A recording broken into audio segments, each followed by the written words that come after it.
बिस्मिल्लाहिर्रहमानिर्रहीम। अस्सलाम वालेकुम। मैं मोहम्मद उस्मान ज़रीब मालूमात उस्मान के साथ आपके लिए एक नई वीडियो और एक मसले के बारे में बात करने और इसके हल के तल्लिक बात करने के लिए हाज़िर हूँ।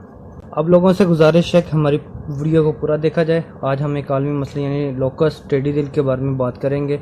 ये किस तरह अफ्रीकी ममालिक से होता हुआ पाकिस्तान में पहुँचा और किस तरह इसने यानी कि इधर जो है अपनी नस्ल को बढ़ाया और किस तरह हम इससे ये नुकसान बन जाता है और किस तरह हम इसके नुकसान से बच सकते हैं। लोकस्ट एक माइग्रेंट पेस्ट है, यानी कि एक जगह से दूसरी जगह हिजरत करने वाला पेस्ट है। ये फसलों को नुकसान पहुंचाता है।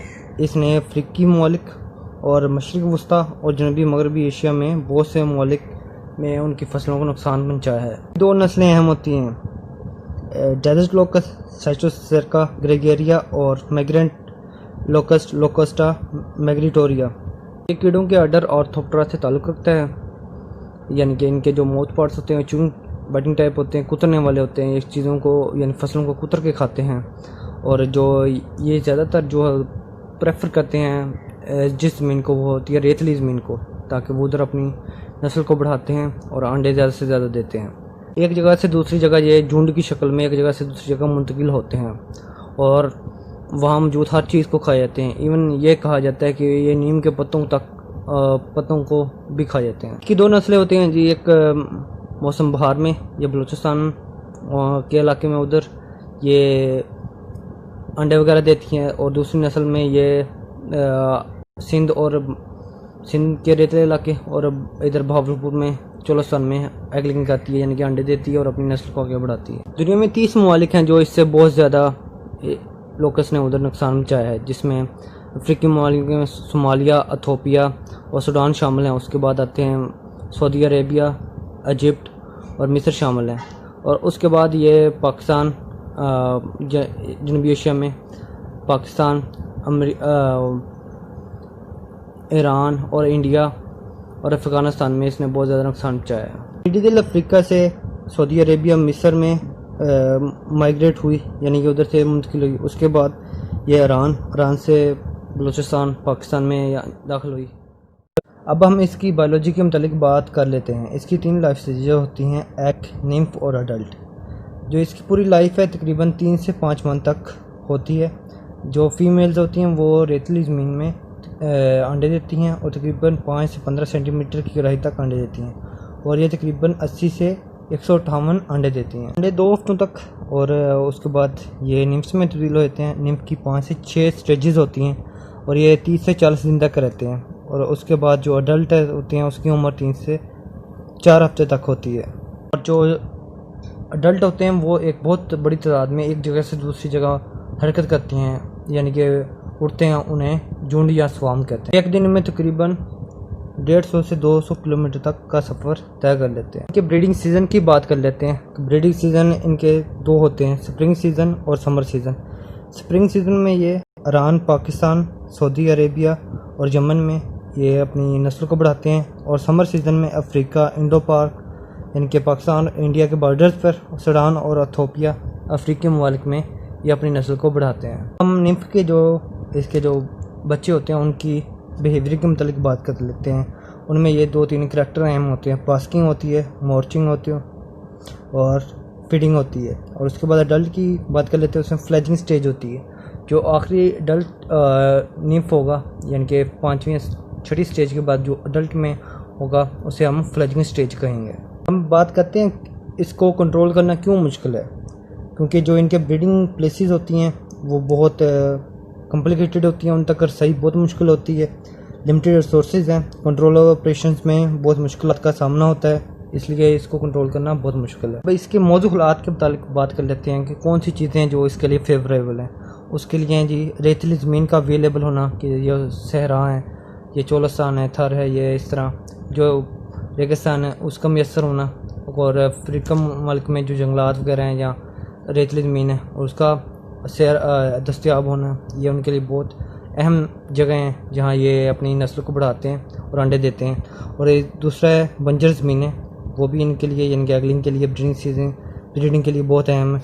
और साथ ही ग्रीन वेजिटेशन इनके सब्ज़े का बहुत ज़्यादा तादाद में मौजूद होना, यह उनके बच्चे होपर की ग्रोथ के लिए बहुत अहम है। तो हम इसके सिनेरियो की बात कर लेते हैं। पाकिस्तान में क्या हालात हैं कि अगर इसको कंट्रोल ना किया जाए, खदशा है कि 3 लाख स्क्वायर किलोमीटर जो फसलें हमारी पाकिस्तान में उसको नुकसान पहुंचने का खदशा है। तो पिछले जो हमारे विंटर में जो हमारे इसका हमला हुआ था उसकी वजह से तकरीबन 4500 एकड़ सरसों यानी कि मस्टर्ड की क्रॉप और 2500 एकड़ गंदम की फसल को नुकसान पहुंचा है। और हालिया जो इसका अटैक हुआ इधर चोलस्तान एरिया में बहावलपुर में, इससे जो है कपास की फसल को बहुत ज़्यादा नुकसान पहुंचा है, बहुत से एरिया मुतासर हुए और किसानों को दोबारा इसकी कल्टीवेशन करना पड़ी है। अब हम बात कर लेते हैं इसको कंट्रोल करने के लिए क्या काविशें की जा रही हैं। इसके लिए पाकिस्तान में यानी कि अब कंट्रोल करने के बहुत ज़्यादा काविशें तेज़ हो गई हैं और इंटरनेशनल लेवल पे भी जो है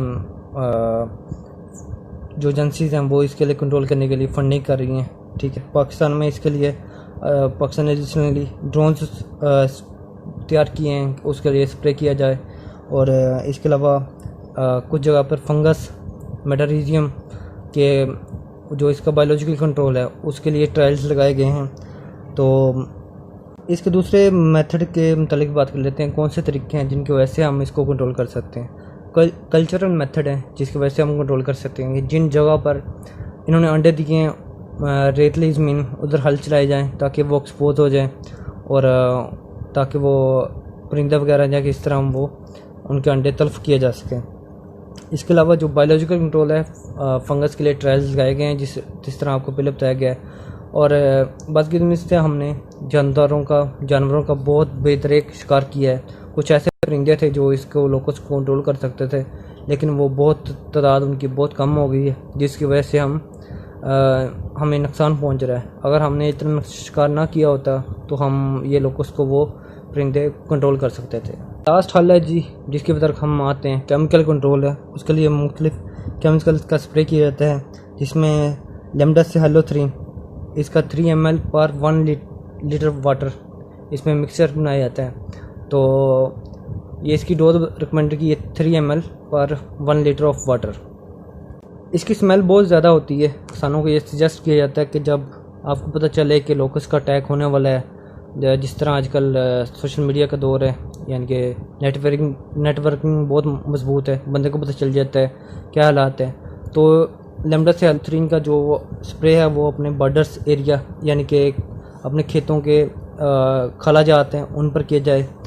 इसकी स्मेल बहुत ज़्यादा है, उस पर वो नहीं आएगी इधर लोकस्ट। और दूसरा जो अगर इसका कहते हैं कि ये प्लांट्स को स्ट्रेस देती है, इसके लिए सजेस्ट किया जाता है कि फिप्रोनिल या बाइफेंथरीन का स्प्रे किया जाए फसलों पर, तो लोकस से यानी कि हम काबू पा जा और उसके नुकसान से बचा जा सकता है। में जो अदारे इनके लिए काम कर रहे हैं उनमें NDMA national disaster management authority और उनके साथ कोलैबोरेशन में है जी एग्रीकल्चर डिपार्टमेंट्स हैं डिफरेंट यूनिवर्सिटीज़ के, और साथ में जी एग्रीकल्चर डिपार्टमेंट से पेस्ट वार्निंग डिपार्टमेंट और एग्रीकल्चर एक्सटेंशन डिपार्टमेंट है। ये सब लोग मिलकर इसके लिए ऑपरेशन कर रहे हैं। और जी इस पर काबू इस तरह मुमकिन है कि हम सब लोग मिलकर इनके साथ ताउन करें कि जिधर लोकस का झुंड नज़र आए और जिधर सेटिंग हो, यानी कि शाम को बैठे हम इन अदारों की जो हेल्प लाइन्स हैं उस पर बताएं कि इधर लोकस का